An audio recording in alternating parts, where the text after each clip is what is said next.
काल ना मी अंबरनाथला गेले होते आईकडे. गावावरसून ना तिने नारळ आणला आणि तर ती बोलता की या शेळा असा. तर मी आता फोडून बघतोय नारळ असा शेळा असा का.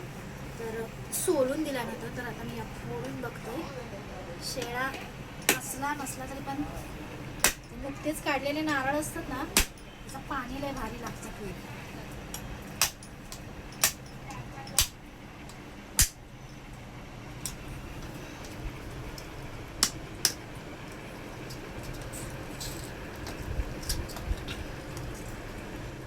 शेळाचा वाटतं, नारळ फुटत नाही.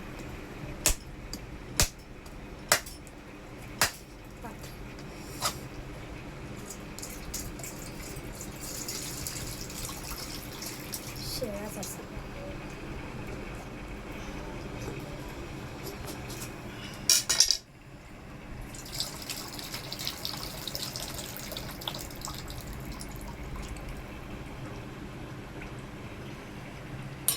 शेळा असा या वरसून फोडूच असतं, पण माका नाही येत. मग मी असं फोडलंय गोल. हे बघा किती पाणी भेटलं बघा याच्यात.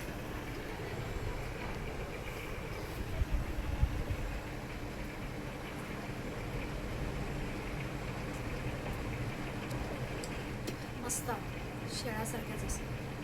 तुम्ही पण गावी गेल्यावर पिताच काय. चला तर मग बाय बाय.